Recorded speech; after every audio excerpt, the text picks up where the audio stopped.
Salut mes loulous, mes zouzous, mes amours. On se retrouve aujourd'hui pour une vidéo un petit peu spéciale. Mon tuto make-up beauté tout mignon pour être une bonne petite couille en 3 étapes. Générique.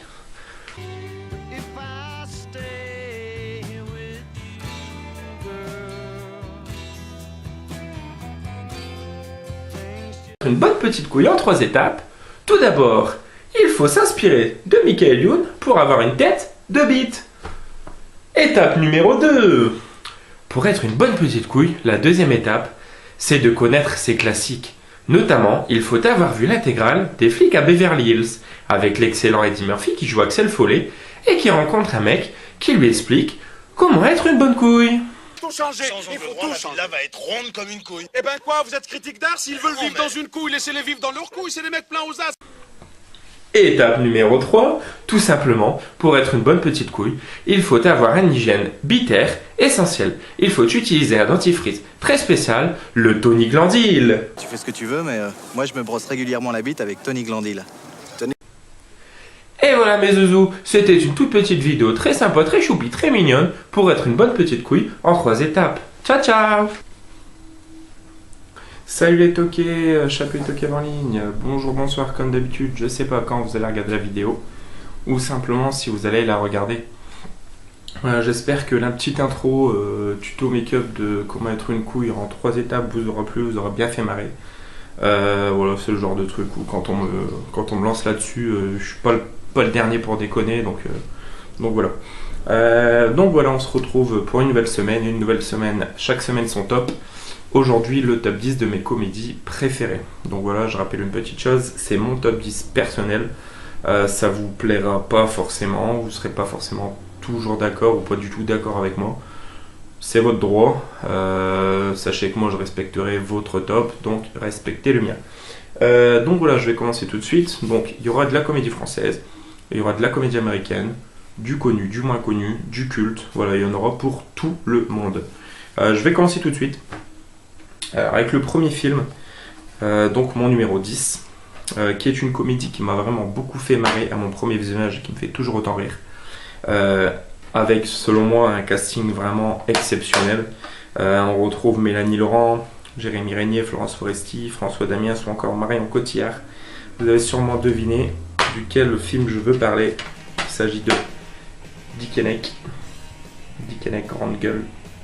Voilà, qui est une comédie vraiment très très drôle, hein, une petite comédie à sketch où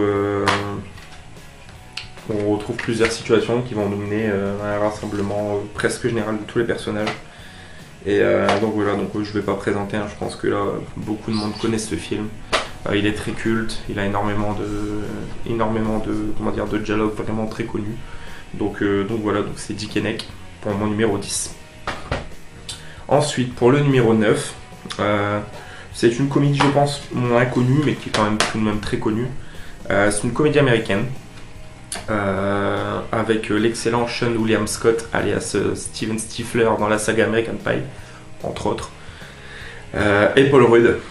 Donc voilà, c'est Mission 95, c'est Les Grands Frères, donc qui est une comédie que j'aime vraiment beaucoup. Tout ce que j'aime dans une comédie potache à l'américaine, on le retrouve dedans. Donc pour faire simple, c'est deux mecs qui frôlent de peu la mise en prison, et en fait ils vont devoir faire des sortes de travaux d'intérêt généraux, et ça va consister en ce qu'ils vont devoir garder chacun un enfant à difficulté. Donc Paul Rudd va devoir s'occuper d'un petit geek excellent joué par Christopher Mintz-Plasse, donc un Christopher Mintz-Plasse que tout le monde connaît dans entre autres Supergrave, Kick-Ass, voilà. Et Sean William Scott va s'occuper d'un petit black, je sais plus comment il s'appelle dedans, Ben ou je sais plus comment il s'appelle. Et voilà, c'est celui ici. Donc voilà. Et ça va être vraiment très drôle, c'est un petit black qui doit avoir une dizaine d'années, qui est déjà très porté sur les nanas, sur leurs boules, leurs seins, tout ça. Et enfin voilà, c'est vraiment très drôle. En plus, il y a une très très bonne bande originale, avec notamment Love Gun de Kiss, parce qu'il parle pas mal de Kiss dans le film. Et donc voilà, c'est une très très très bonne comédie américaine. Si vous ne l'avez pas vue, je vous invite à la voir. Mon numéro 9, Les Grands Frères. Ensuite, numéro 8, voilà, là je pense qu'il n'y a pas énormément de monde qui connaissent. Faut savoir que je suis un très très grand fan de Albert Dupontel et de tout son univers, que ce soit ses sketchs, ses spectacles ou encore ses films. J'aurais pu mettre Bernie, j'aurais pu mettre Le Grand Soir, j'aurais pu mettre Le Vilain, j'aurais pu mettre 9 mois ferme, j'aime un peu moins, mais tout de même il est très très bon.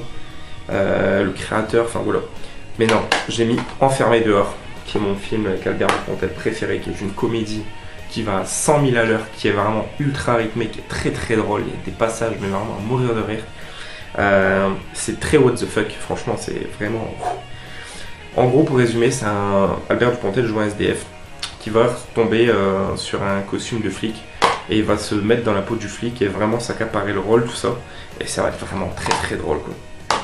Donc voilà, Enfermé dehors. Je vous l'invite vraiment fortement à le voir. C'est pas une comédie à mettre entre toutes les mains parce que c'est quand même vachement spécial. Mais franchement, si vous ne connaissez pas et si vous aimez bien l'humour, déjà si vous aimez bien Dupontel et que vous n'avez pas vu ce film, il faut le voir. Et voilà, c'est très très bon. Donc voilà pour mon numéro 19-8. Ensuite, mon numéro 7, c'est 2 films qui n'en forment qu'un seul. C'est une très très très bonne saga. C'est des films pareil à sketch. C'est des films parodiques. Voilà, avec entre autres Charlie Sheen, Lloyd Bridges, voilà, par exemple. Et bon, je pense qu'il y a beaucoup de monde qui ont deviné. Hein. Ça parodie entre autres Top Gun. Donc voilà, c'est Hot Shot 1. Excellentissime. Et sa suite toujours aussi bonne, hein. Hot Shot 2. Voilà, Charlie Sheen qui est à mourir de rire. Celui-là, ça parodie entre autres Rambo. Vous voyez ici. Et enfin voilà, c'est vraiment super super drôle. C'est des années 80, en 93 et 91, donc c'est vraiment tout début 90. Et voilà, c'est l'humour style Leslie Nielsen dans les Y a-t-il un flic pour sauver la reine, tout ça. Et enfin voilà, si vous l'avez pas vu, je vous invite vraiment à voir, c'est vraiment très très drôle. Donc voilà, ça c'était mon numéro 7. Et on passe à mon numéro 6, là tout le monde connaît. Je pense que beaucoup le mettraient aussi dans leur top de films comiques entre guillemets. J'aurais pu mettre beaucoup de Jim Carrey dans ce top, mais j'en ai choisi un seul parce que voilà, je voulais mettre un peu de tout. Voilà, c'est avec Cameron Diaz et Jim Carrey, donc c'est The Mask, hein, bien évidemment, vous avez deviné. Voilà, je surkiffe ce film, c'est pareil, un gros souvenir d'enfance. J'avais la série complète d'époque, The Mask. Bon, la suite, j'ai jamais vu, elle m'a jamais intéressé. Et par contre, la série animée, je la trouvais très bonne également, très drôle. Et ouais, donc voilà, The Mask, mon numéro 6. Voilà, pas besoin de lire le résumé, pas besoin de présenter plus amplement ce film que tout le monde forcément connaît. D'ailleurs, vous entendez un petit brin de musique depuis tout à l'heure. Donc voilà, The Mask, numéro 6. Ensuite, pour mon numéro 5, encore une petite comédie américaine. Donc là, c'est ma comédie potache américaine préférée. J'aurais pu mettre Les Very Bad Trip, j'aurais pu mettre Ted. Mais voilà, c'est celle-là qui me fait vraiment hyper délirer, que je peux mettre en boucle. Tanguy, ses copains pour toujours, par exemple, son film de chevet, qui pourrait mettre en boucle, ben moi ça pourrait bien être celui-là. Parce que voilà, je m'en lasse vraiment pas de ce film. Donc c'était avec Michael Cera, avec Jonah Hill, avec Christopher Mintz-Plasse, avec Seth Rogen. Un très très bon casting. Emma Stone aussi, je crois. Je dis pas de bêtises. J'arrive plus à la voir, mais il me semble que c'est Emma Stone. Bref, c'est super grave. Ah voilà, là je pense super bad hein, pour la version américaine. Je pense que beaucoup de monde connaît, au niveau du disque pareil. Je pense que beaucoup de monde connaît, donc voilà, c'est 3 petits puceaux entre guillemets qui vont tout faire pour se retrouver dans la plus grosse stuff entre guillemets, mais ils vont devoir ramener de l'alcool et il n'y en a aucun des 3 majeurs. Et il y en a un qui va se faire passer pour majeur avec une fausse carte d'identité et à partir de là il va se passer plein de trucs. Et c'est vraiment très très drôle, pareil, c'est un film à sketch. C'est de Judd Apatow si je dis pas de bêtises. Ouais, c'est de la compagnie Apatow Company. Donc voilà, c'est produit par Seth Rogen et Evan Goldberg, un très très bon duo. Tanguy, spécial dédicace à toi. Et donc voilà, super grave. Hein. Je pense qu'il n'y a pas besoin d'en dire plus non plus. Ensuite, pour mon numéro 4, c'est une comédie française. Une des comédies qui a le mieux marché au box-office au cinéma ces dernières années. Pour moi, c'est un chef-d'œuvre. On se bidonne de A à Z devant le film. Voilà, forcément, c'est Alain Chabat.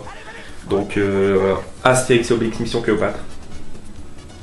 Que dire sur ce film? Que dire? J'ai eu la chance de le voir au cinéma, personnellement.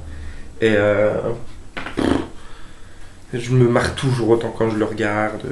En plus, pour le coup, c'est une belle édition. C'est un petit digibook, digipack. Hop. Avec un DVD marqué le film et notre DVD marqué pas le film. Donc on retrouve bien l'humour Made in Chabat, ça pourrait être Debbouze qui dirait ça en fait. Et voilà, au casting, on retrouve forcément Christian Clavier dans le rôle d'Astérix, on retrouve Jamel Debbouze dans le rôle de numéro bis, on retrouve Alain Chabat en César, on retrouve Monica Bellucci en Cléopâtre. C'est voilà, enfin, je pense qu'il n'y a pas beaucoup de monde qui ne l'ont pas vu. Pour ceux qui ne l'ont pas encore vu, bah, dépêchez-vous. Et voilà, il est juste à mourir de rire ce film. On retrouve vraiment l'esprit de la bande dessinée et du dessin animé Astérix. Pour moi, c'est le meilleur. Le premier est très bon, mais celui-là est vraiment génial.